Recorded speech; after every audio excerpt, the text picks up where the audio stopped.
মোহতারাম, প্রতি বছর ঈদ আসে, কিন্তু ঈদের নামাজে যাওয়ার পরে আরেকজনের হাতের দিকে তাকাইতে হয়। ইমাম সাহেব যখন নামাজ পড়ে তখন হাত বাঁধবো নাকি হাত ছাড়বো, প্রতিবার প্যাঁচ লেগে যায়। এটা থেকে বাঁচার জন্য কি করতে পারি? নামাজের নিয়মটা যদি বলে দেন।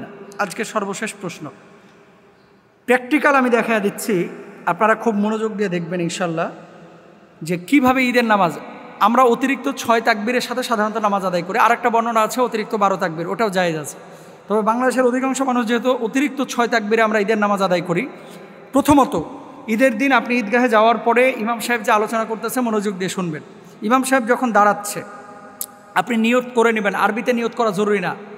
নাওয়াইতু আন উসাল্লি লিল্লাহি তাআলা, আরবা রাকাতাই, অমুক তমুক অনেক নিয়ত আছে না বাংলাদেশে। এগুলো হচ্ছে হাদিসে বাংলা বাজার, এগুলো হাদিসে নববী না। এগুলো বাংলা বাজারের লোকজন বাঙালিরা যেন সহজে পড়তে পারে এই জন্য লিখছে। নবীজি এভাবে নিয়ত করতে বলেন নাই। আরবিতে পারলে করবেন, আর না হলে বাংলায় মনে মনে নিয়ত করবেন, আল্লাহ আমি ঈদুল ফিতরের ওয়াজিব নামাজ আদায় করতেছি। দাঁড়ায় গেলেন।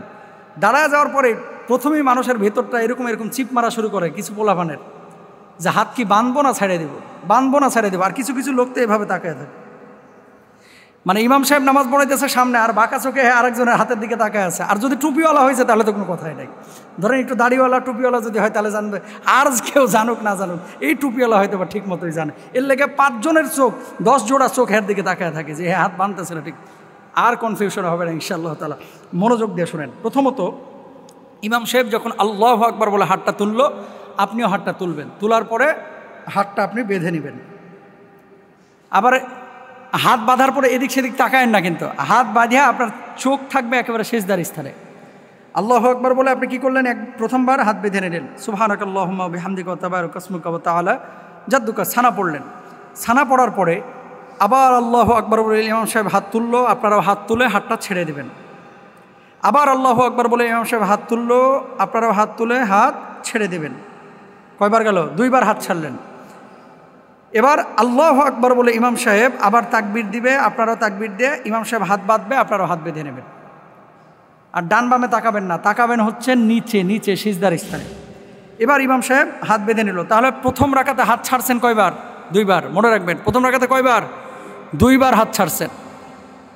ইমাম সাহেব সূরা ফাতিহা পড়বে, সূরার সাথে সূরা মিলাবে, আপনারাও সূরা ফাতিহা শুনবেন এবং সূরা মিলাবেন। এখন আবার অনেকে প্রশ্ন করবে, হুজুর আমরা কি সূরা ফাতিহা পড়বো কিনা? এটা ইখতিলাফি মাসাইল, মানে সূরা ফাতিহা আপনি পড়বেন কিনা। ইমামের কেরাতি আপনার জন্য যথেষ্ট। তবে সূরা ফাতিহা ইমাম সাহেব পড়ার পরে যখন বলে আলহামদুলিল্লাহ রাব্বিল আলামিন, এই যে গ্যাপ দিচ্ছে, তখন আপনি আলহামদুলিল্লাহ রাব্বিল আলামিন বলে ফেলবেন। মানে ইমাম সাহেব যখন ওই যে আয়াত শেষ করতেছে, 1 নাম্বার, এটা একটা রায়। ইমাম সাহেব যখন আয়াত শেষ করতেছে আপনি তখন বলতে পারেন, এটা হানাফি মাযহাবের একটা রায়। তবে আপনি যদি নাও বলেন, নাও পড়েন, আপনার নামাজ হয়ে যাবে। 2 নম্বর বিষয়, আপনি তো কেরাত শুনলেন, শোনার পরে রুকুতে গেলেন, সুবহানা রাব্বিল আযীম, সুবহানা রাব্বিল আযীম, সুবহানা রাব্বিল আযীম। রুকু থেকে ইমাম সাহেব উঠলো, আপনি উঠলেন। সেজদা দিল 2টা, আপনিও দিলেন। সেজদার মধ্যে কি পড়বেন? অন্য নামাজে যা পড়েন তাই পড়বেন। সেজদা থেকে ওঠার পরে আল্লাহু আকবার বলে ইমাম সাহেব যখন উঠলো, ওঠার পরে ইমাম সাহেব কিন্তু শুরুতেই সূরা ফাতিহা পড়ে। আপনারা পড়বেন বা শুনবেন, দুটোই জায়েজ আছে। 2 নাম্বার হচ্ছে সূরা ফাতিহা, সূরা শেষ। এবার ইমাম সাহেব কিন্তু তাকবীর দিবে। খেয়াল করেন, ইমাম সাহেব তো হাত বাঁধাই আছে, আপনাদেরও হাত বাঁধা। আল্লাহু আকবার বলে ইমাম সাহেব হাত তুলে হাত ছেড়ে দেবে, আপনারাও ছেড়ে দেবেন। কয়বার গেল? 1 বার। 2 নাম্বার, ইমাম সাহেব আবার আল্লাহু আকবার বলে হাত তুলে হাত ছেড়ে দেবে। 3 নাম্বার, আল্লাহু আকবার বলে আবার ইমাম সাহেব হাত তাকবীর দিয়ে হাত তুলে হাত ছেড়ে দেবে। তাহলে হাত ছাড়লেন কয়বার? 3 বার। চতুর্থবার আর কিন্তু হাত বাঁধবেন না। অনেকে কি করে, ওই হাত ফেলার পরে এদিক এদিক তাকায় যে কিরে এখন কি করব। এরপরে একবার বাঁধে, একবার ছাড়ে, বাঁধে, একবার, কার্টুনের মতো দেখা যায় আর কি।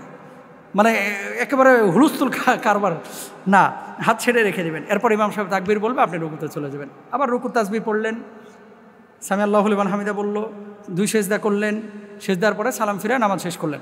এরপরে কি করে? জুমার নামাজের পরে যেগুলো হচ্ছে সুন্নত চোর, যেগুলো সুন্নত পড়ে না, এগুলো কি করে? 2টা জুতা নিয়েই মনে করেন ছাগলের মতো দেয় দৌড়।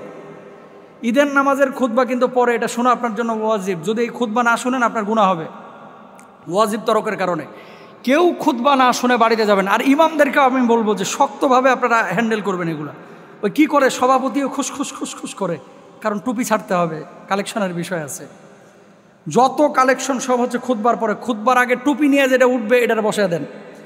যেটা রুমাল নিয়ে উঠবে এটার বসাতে লোভ সামলাইতে পারে না, যে আজকে এত মুসল্লি, আরে একটা টান দিলেই তো 20-22 হাজার উঠে যাবে। সভাপতি সাহেবের নামাজ হয় কিনা, সেক্রেটারি সাহেবের নামাজ হয় কিনা, এটাও সন্দেহ আছে যারা এরকম আর কি টেন্ডেন্সি। আরে ভাই যেটা নসিবে আছে এটা আসবে তো, এটা তো আপনার বাড়ির টাকা না, ঈদগাহের টাকা বা মসজিদের টাকা, এত ভাবার কি আছে। খুতবা শেষ, এবার ইমাম সাহেব দুরূদ শরীফ পড়েন, তাকবীর বলেন, আল্লাহু আকবার আল্লাহু আকবার লা ইলাহা ইল্লাল্লাহ, এগুলো পড়বেন। সে সময় আপনারা কালেকশন করেন। এ হচ্ছে ঈদের নামাজ। এর চাইতে সহজ করে আর বোঝানোর কোনো কায়দা নাই। আল্লাহ আমাদের সবাইকে বোঝার তৌফিক দান করুন।